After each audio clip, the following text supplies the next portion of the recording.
Tonight on Business Live, government and the Bank of Ghana are under pressure to respond quickly with additional measures to slow the rising inflation rate. The Finance Minister, Ken Ofori-Atta, has been speaking about how government intends to mitigate its impact. Billion CD intervention, where you are then going to have people create their own jobs, and have work to do, is going to be important and enhance productivity towards this. Meanwhile, Chief Finance Officer at the Valley View University, Dr. William Zapra, is opposing fuel price control mechanism as a mitigating tool to the rising cost of goods and services. The control mechanism will slow down the growth or the increased rate in transportation. And already, after yesterday, we heard transport operators are even going to increase by 20%. So it will make the case very worse. Also, over 2,500 spare part dealers at Abossey registered their interest to relocate to Afienya despite stiff opposition by some breakaway groups of the Mother Association. Those areas, as was being told by the minister, was Afienya, Dahuenya, Pokuase and beyond. All these stories and more coming up shortly. We begin with commodities.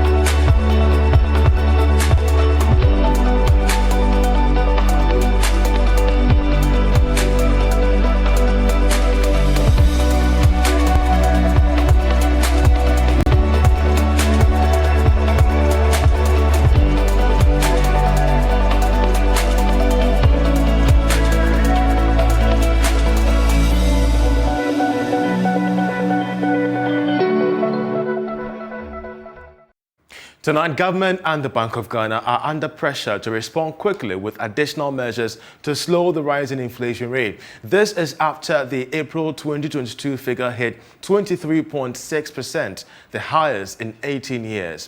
The Finance Minister was today asked about how government intends to tackle the skyrocketing inflation and its impact on the consumer. Here is his response. What can we do? I think really Cabinet was quite prescient about the budget that we had and the theme of building an entrepreneurial society is pretty clear. We're not even sure that these things were going to happen.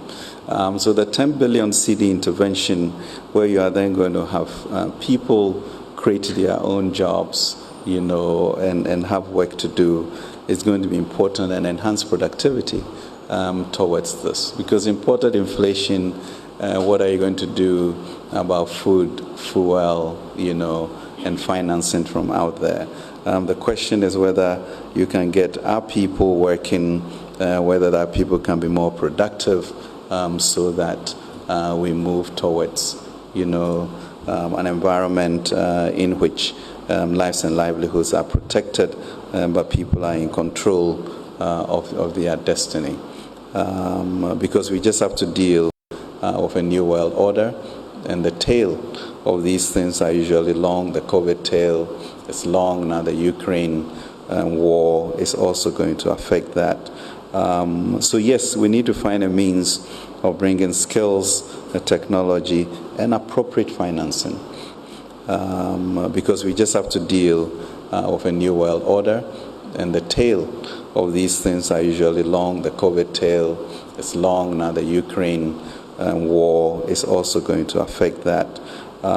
So yes, we need to find a means of bringing skills, technology, and appropriate financing. And once again, I'll give it to the Cabinet for thinking through this whole intervention of a development bank, and where, the questions were, well, why another development bank? What is it going to do? Now we see what that is, $800 million of that, to be able to give long-term financing to various financial institutions. Well, the finance minister has also reiterated commitment to not seeking assistance from the International Monetary Fund to relieve its debt. According to him, the economy is heading in the right direction and therefore government will find alternative ways of refinancing the country's debt. Two major points of intervention that we have from the fund. One being the advice that we get because of the, phenomenal expertise that the fund has. And then secondly, these program interventions which bring us some resources.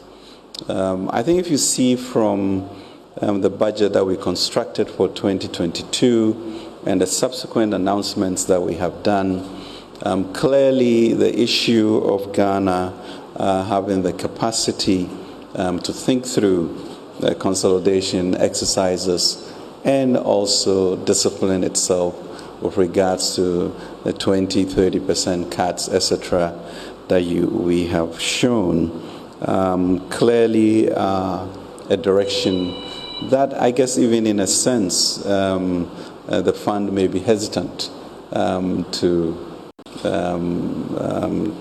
push any further with regards to that. So clearly, with regards to sort of philosophical alignment about realizing that we needed this type of consolidation, we have done that. Well, inflation has come to be understood as a global phenomenon, so it appears that government cannot do much to stop the skyrocketing numbers.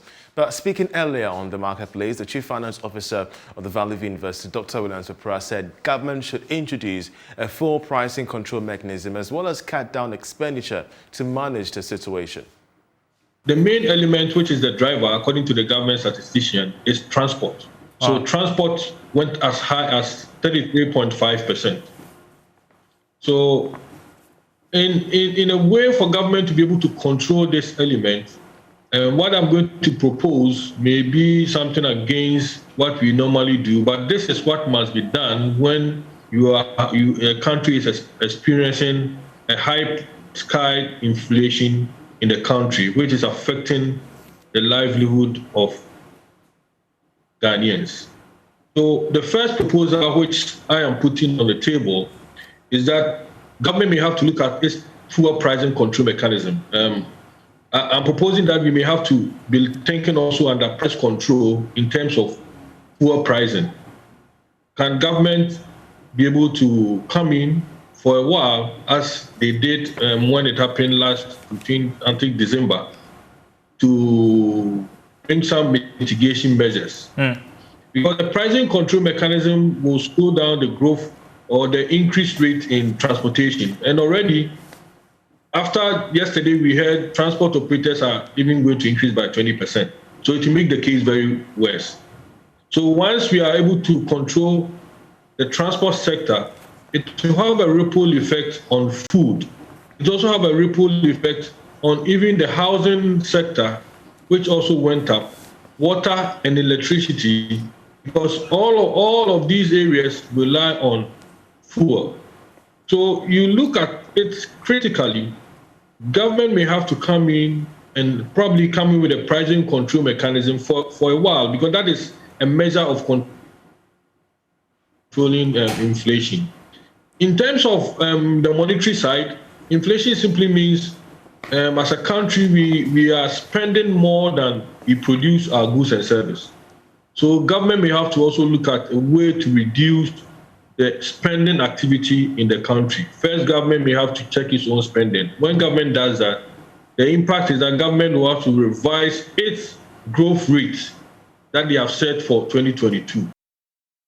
You're still watching Business Live. Over 2,500 spare part dealers at Abossey have registered their interest to relocate to the upcoming West African automotive market at Afienya in the Greater Accra region, despite stiff opposition by some breakaway groups of the Mother Association. The Association of the Abossey spare part dealers has blamed a group of disgruntled spare part dealers for the recent opposition to government relocation program. Well, speaking at the media conference, Chairman of the Abossey spare part dealers, Clement Boateng, said the majority of the spare part dealers are ready to relocate to the new automotive market.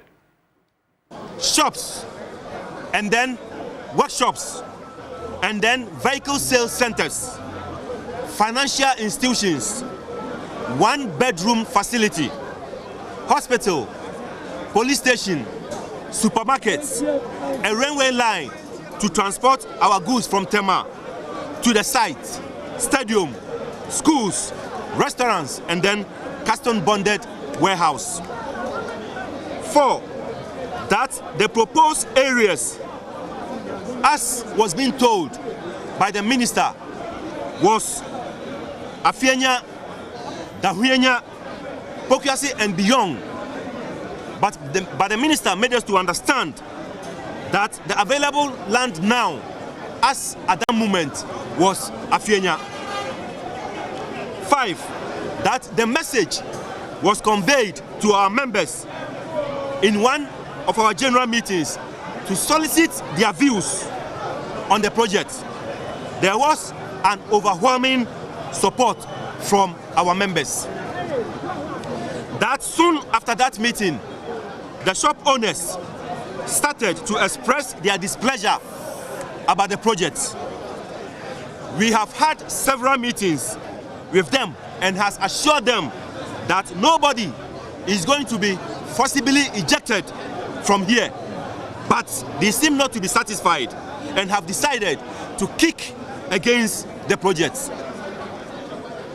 7, that we even met the shop owners just last 2 weeks and were supposed to meet them yesterday for further discussions and deliberations, only for them to hold this press conference just last Tuesday. 8, that we have held about 4 general meetings with our members since this issue came out, and anytime this relocation was put before the House, there has been an overwhelming support. 8, that currently where we ply our trade has outlived its usefulness.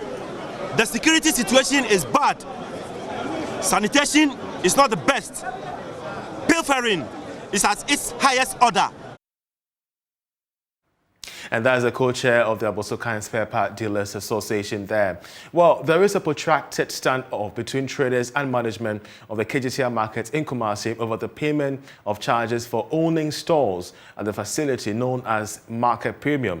Leadership of traders has asked members to break padlocks if management of the facility locks their shops for non-payment of these charges for owning stores. Chairman of the concerned Central Market Traders Association, Frank Ayitey, claims that the government gave traders 5 years to defray the costs of the shops, but management of the market wants early payment. Over 10 trade unions at the KGTR market met at the center of the new facility to discuss issues inhibiting smooth running of their businesses. Accessibility to some areas of the market, high utility bills and service charges, as well as insecurity were major concerns. Chairman of concerned Central Market Traders Association, Frank Ayitey, says management is gradually pushing them out of business by locking their shops. So I told my members that if you come to your shop and you see that the management lock your shop with padlock without the court notice, you break up, because we are sure on them that we have 5 years mandate to pay the premium. We don't tell them to not pay the premium because we know that we own the government about the premium. Several meetings with the management to resolve bottlenecks in the payment of premium for the shops have not been successful. Frank Ayitey says the traders should break padlocks anytime management locks their shops. We are going to break the lock until we have the court notice. If it is court, we go to court and defend ourselves. But if the power is from the management or anywhere, we break the shop. Accessibility to the market is another concern of the traders. Some areas of the market are virtually cut off, affecting patronage of shops in the area. The Public Relations Officer for the Kejetia Traders Association, Andrews Kofi, says there have been appeals for additional gates to the facility. The market, what is the purpose of market? For people to enter and go freely. If there is chaos here, I bet you we will find it difficult to evacuate everything here. How many gates are here? The gates, we have about 7 gates. We need more than 20. We need more than 20 gates here. So this is one of our problems. You see, the area is locked. Kejetia is not accessible. And there are other markets around. If the person who is coming here does not find the place accessible, he will decide to buy his thing somewhere. Awuku Malik's report read to you. You're still watching Business Live. We're going to bring you now international business news.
Financial institutions are being encouraged to enhance their digital financial platforms to be user-friendly, especially for those in the informal sector.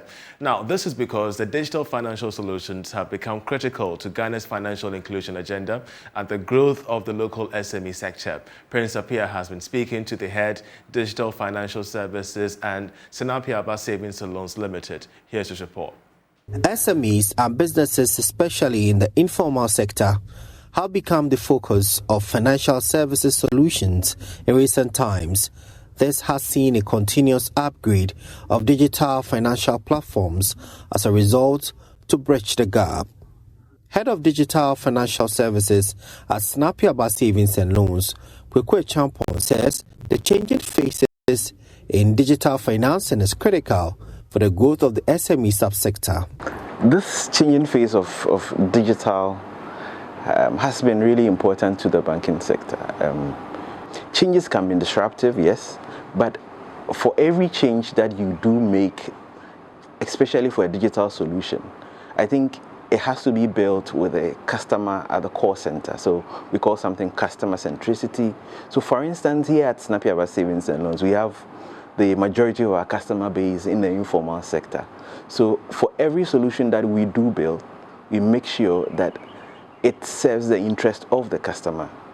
For instance, we know majority of our customer base are either illiterate or semi-literate. So if we are building a digital platform, that platform needs to be something that they can use, make sure that the features are that simple. It's sort of, we say, touch and go, because essentially you want a system that is user-friendly. Snap Yaba Savings and Loans have therefore collaborated with the Ghana Interbank Payments and Settlement Systems to upgrade its services, especially for businesses in the informal sector. In the past 2 years, we've been able to gather all the customer challenges, the customer complaints, and all their teething problems. And what we've done is that we've solved all these challenges, and we've come up with a new platform that would serve them better. We were riding on a longer short code. So customers would have to dial 3 digits, actually 5 digits, in order to reach our banking services. Now we've reduced that one to a shorter code, *754. We had challenges that customers were not finding their way to the banking platform, so we make it shorter, something that they can remember. We've had some great collaborations with some very good institutions like GIPS. Essentially, we've opened up our banking platform such that it can communicate to the entire banking space here in Ghana. Reason why a number of our products are geared at helping the local SME business to be able to grow. Prince Apia reporting. Now, the Minister of Communications and Digitalization, Esla Owusu-Ekufo, has said the Ghana Investment Fund for Electronic Communications, GIFEC, in partnership with Huawei and MTN, has built 2,016 rural cell sites to improve voice and data connectivity in rural communities. The program, which forms part of the Rural Telephony and Digital Inclusion Project, will also serve as a digital platform to support the knowledge acquisition of girls in ICT. The National Girls in ICT Day in Sunyani, on the theme Access and Safety, saw the training of 1,000 girls and 100 teachers from each district of the Bono region in basic ICT skills and coding, among others. At the climax of the program, the Minister of Communications and Digitalization, Esla Owusu-Ekufo, said the initiative, which started in 2016, forms part of measures to bridge the gender digital divide in ICT and further help achieve the SDG 4 and 5 and expose girls to the opportunities in the sector. And to support the knowledge acquired by the girls, the minister said 2016 cell sites have so far been built in rural communities to improve voice and data connectivity. Not all our communities have connectivity to access the digital platforms that will support the knowledge acquisition of our girls.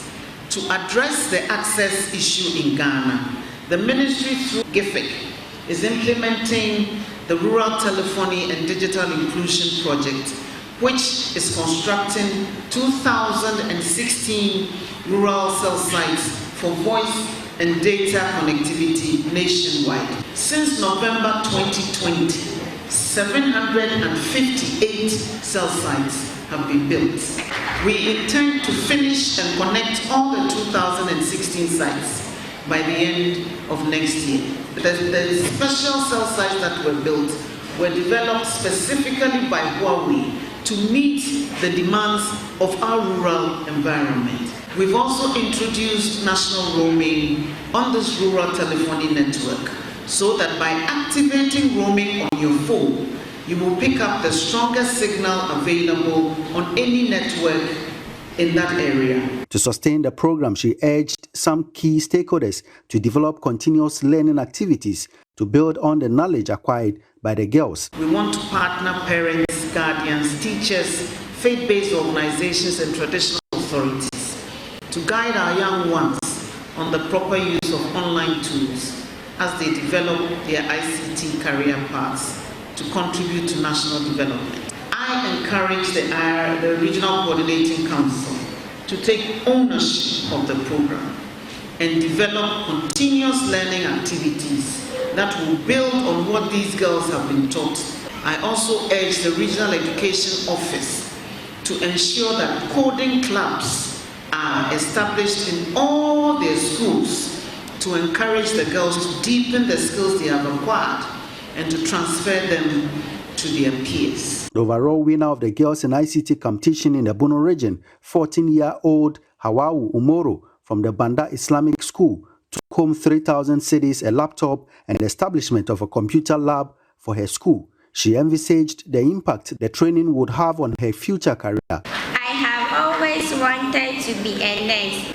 I learned from yesterday mentorship that even when I decided to be a nurse, I can still use ICT as an enabler to perform my duties. My friends and I can confidently boast of some knowledge in Scratch programming, fundamental in basic computing and cybersecurity. What a life-changing opportunity. Precious Semevo, Joy Business, Sunyani. And that'll be it for the bulletin. For more news, please log on to myjoyonline.com. I'm Charles Ayitey. Many thanks for watching. Enjoy the rest of our programs.